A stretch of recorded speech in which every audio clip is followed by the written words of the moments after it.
स्वयंश्री महिला समवाय समिति सभ्यांक साम्बादिक सम्मेलन तीनोटी पिला थाई निर्वाचन लड़िबा अभियोग प्रमाणित हेबा परे स्वयंश्री महिला समवाय समिति सभापति पूर्णिमा सिंह निज पदवी हराइथिबा कहिसंती समितिर सभ्या तथा पूर्वतन निर्देशिका मिताली भंज।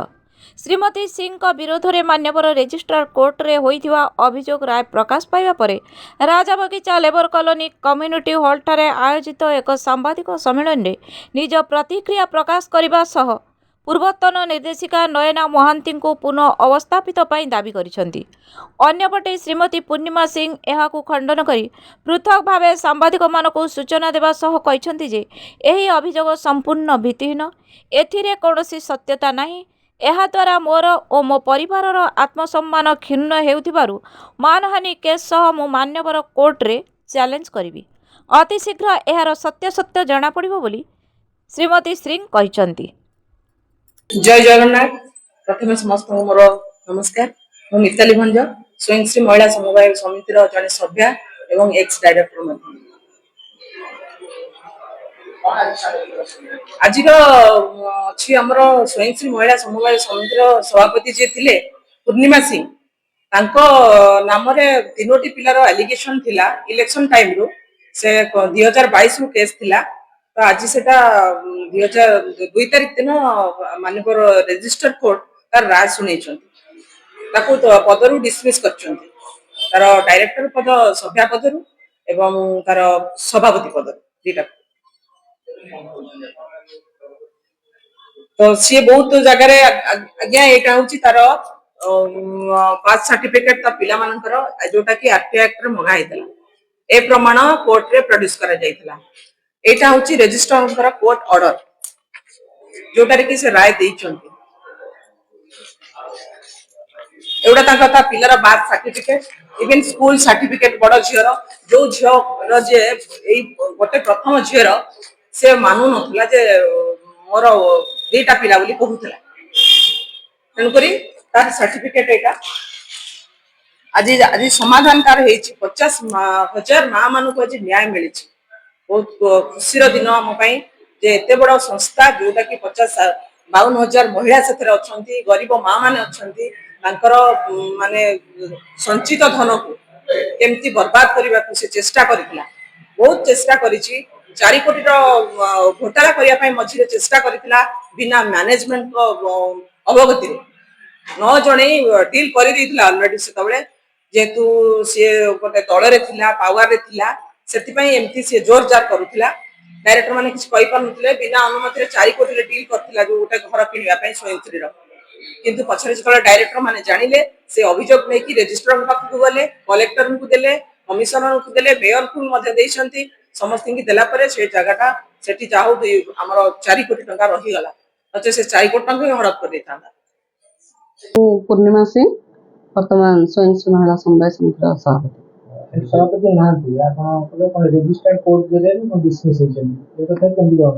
देखो आज्ञा रेजिस्ट्रार कोऑपरेटिव सोसाइटी रे जो अंजु महांती नामनी जने केस करथिले से वर्तमान से आनिकी जो कागज देखौचंदी वर्तमान सेटा भित्तिहीन जेटा एक्सपर्टी ऑर्डर हेची जे आमर एडवोकेट सेठी पहुंची पारि नाहंती कोन से तथ्य दाखल कर पारि नाहंती बोली एटा गोटे एक्सपर्टी ऑर्डर हेची।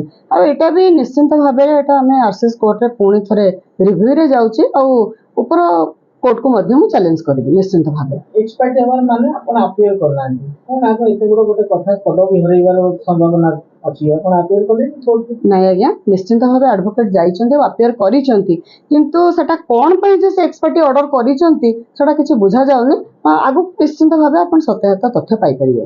केबे अपन डिसमिस ऑर्डर कोन दिले ऑफिशियली ऑफिस को मेल तो आसेनी कौन कहते आपके कथा सत्यता तो रही निश्चय कोर्ट अपन ऑर्डर देछन आगामी अपन दिन रे अपन सेट निजे को बंचे कोन करिवि निश्चित भाबे मु जो ऑर्डर आसी बोली जणाउचंती से ऑर्डर को मु चैलेंज करिवि। निश्चित माननीय आरसीएस को कोर्ट रे मध्य मु याको रिव्यू पई निवेदन करिवि या ऊपर पुणी थरे से अनुसंधान करंतु एवं सत्यासत्य को जानतु।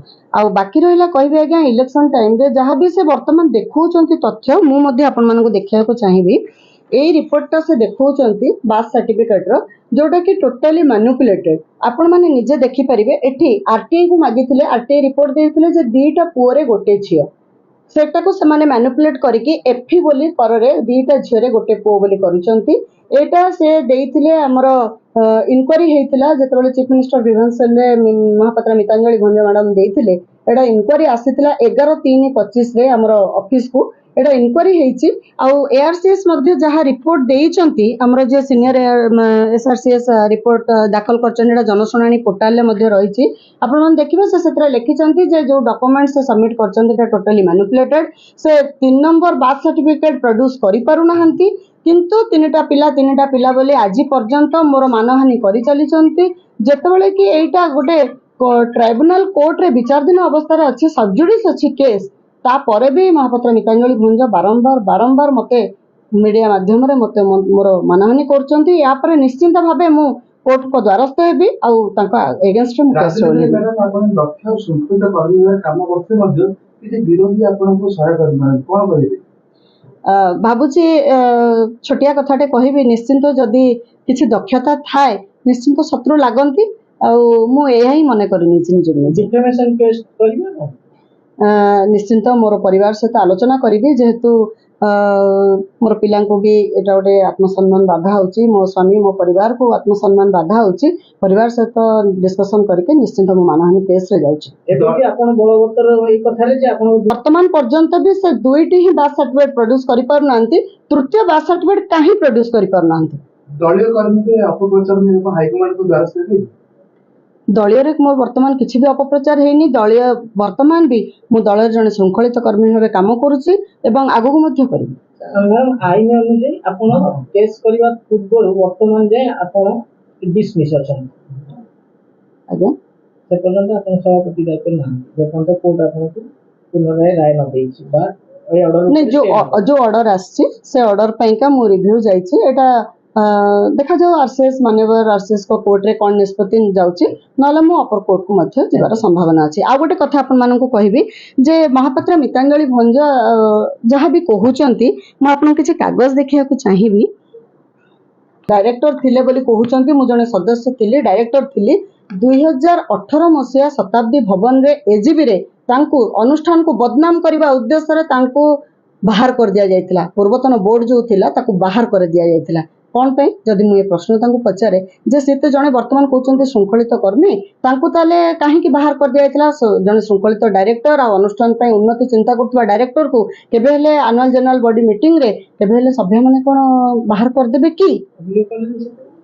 ସେତେବେଳେ ଆଜ୍ଞା ମୁଁ ବୋର୍ଡରେ ନଥିଲି, ମୁଁ ଡାଇରେକ୍ଟର ନଥିଲି ସେତେବେଳେ ବୋର୍ଡରେ। ଆଉ ଗୋଟେ କଥା ଦେଖନ୍ତୁ ଆଜ୍ଞା, ଯୋଉ 65 ଇନକ୍ୱାରି କରାଯାଇଥିଲା, 65 ଇନକ୍ୱାରି ସେ କହୁଛନ୍ତି ଯେ ନୟନା ମହାନ୍ତି ମ୍ୟାଡମଙ୍କର କିଛି ଭୁଲ ନାହିଁ, ମୁଁ ତାଙ୍କୁ ଜାଣି ଶୁଣି ସସ୍ପେଣ୍ଡ କରିଛି।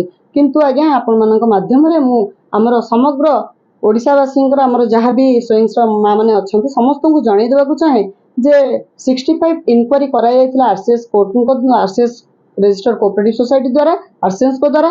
ଆଉ ଏ ରିପୋର୍ଟରେ ଯାହା ବାହାରିଥିଲା ଆରସିଏସ୍ଙ୍କ ନିର୍ଦ୍ଦେଶ ଅନୁଯାୟୀ ତାଙ୍କୁ ସସ୍ପେଣ୍ଡ କରାଯାଇଥିଲା। ଆଉ ଦେଖନ୍ତୁ ମ୍ୟାଡାମ ମିତାଞ୍ଜଳି ଭଞ୍ଜଙ୍କର ନାଁରେ ଓଡି କେତେ ଟଙ୍କାର ରହିଛି ମୁଁ ଆପଣମାନଙ୍କୁ ଦେଖେଇ ଦେବାକୁ ଚାହୁଁଛି। ଏଇଠି ଦେଖନ୍ତୁ ମହାପାତ୍ର ମିତାଞ୍ଜଳି ଭଞ୍ଜଙ୍କ ନାଁରେ ମଧ୍ୟ ଓଡି ଏପର୍ଯ୍ୟନ୍ତ ଗଡୁଛି ଯେ ସିଏ ମଧ୍ୟ ପଇସାର ଘୋଟାଲା କରିଛନ୍ତି, ହେରଫେର କରିଛନ୍ତି। ଆଉ ଦେଖନ୍ତୁ ସ୍ୱୟଂ ସେ ଥିଲାବେଳେ ଡାଇରେକ୍ଟର ସେ ଥିଲାବେଳେ କେତେ ଅନୁଷ୍ଠାନକୁ ସେମାନେ ତାଙ୍କଠୁ ଲାଞ୍ଚ ନେଇ ପଇସା ନେଇ ତାଙ୍କୁ କେତେ ସବୁ ଅନୁଷ୍ଠାନରୁ କେତେ ପଇସା ସବୁ ପେମେଣ୍ଟ କରିଛନ୍ତି ଆପଣମାନେ ଦେଖନ୍ତୁ। ନିଶ୍ଚିନ୍ତ ଭାବରେ କୋଉଠି ନା କୋଉଠି ତାଙ୍କ ମାନଙ୍କୁ ପଇସା ନଉଥିଲେ। ଏ ପଇସା ତ ଗରିବ ମା ମାନଙ୍କର, ଏ ମା ମାନଙ୍କ ପଇସା ନେଇକି ତାଙ୍କ ମାନଙ୍କୁ ଦବାର କିଛି କାରଣ ନଥିଲା। ଏ ମା ମାନଙ୍କ ପଇସାକୁ କେମିତି ହେରଫେର କରାଯାଉଥିଲା ଦେଖନ୍ତୁ। ଆଉ ବାକି ରହିଲା ନୟନା ମ୍ୟାଡମଙ୍କ ଯଦି ସିଓ ପଦ କହିବେ, ମୁଁ ନୟନା ମ୍ୟାଡମଙ୍କର ସିଓ ପଦକୁ ମଧ୍ୟ ଚ୍ୟାଲେଞ୍ଜ କରୁଛି। ତାଙ୍କର ବର୍ତ୍ତମାନ ପର୍ଯ୍ୟନ୍ତ କୌଣସି ଜଏନିଂ ଲେଟର ନାହିଁ, ଏ କଥାକୁ ମୁଁ ଓପନ ଫୋରମରେ ଆପଣଙ୍କ ମାଧ୍ୟମରେ ଚ୍ୟାଲେଞ୍ଜ କରୁଛି। ଆଉ ଏ କଥା ନିଶ୍ଚିନ୍ତ ଭାବରେ ଆଗାମୀ ଦିନରେ କୋର୍ଟକୁ ମଧ୍ୟ ମୁଁ ଚ୍ୟାଲେଞ୍ଜ କରୁଛି। ନିଶ୍ଚିନ୍ତ ଭାବେ ଏଇଟା କୋଉଠି ନା କୋଉଠି ଆକ୍ରୋଶମୂଳକ ଭାବେ ସେ କରୁଛନ୍ତି ବୋଲି ମୁଁ ଧରି ନେବି। କାହିଁକି ନା ବିଜୁ ଜନତା ଦଳରେ ସେ ଜଣେ ସଦସ୍ୟ ଥିଲେ, କିନ୍ତୁ ବିଶୃଙ୍ଖଳିତ ସଦସ୍ୟ ଭାବେ ତାଙ୍କୁ ଆଣ୍ଟିପାର୍ଟି ଆକ୍ଟିଭିଟିଜରେ ତାଙ୍କୁ ସସ୍ପେଣ୍ଡ କରାଯାଇଥିଲା। ସେ ଆକ୍ରୋଶମୂଳକ ଭାବେ ସେ ଏମିତି କରୁଛନ୍ତି। କଟକରୁ ରଜତ କୁମାର ମହାନ୍ତିଙ୍କ ରିପୋର୍ଟ, ସତ୍ୟ ସମାଚାର।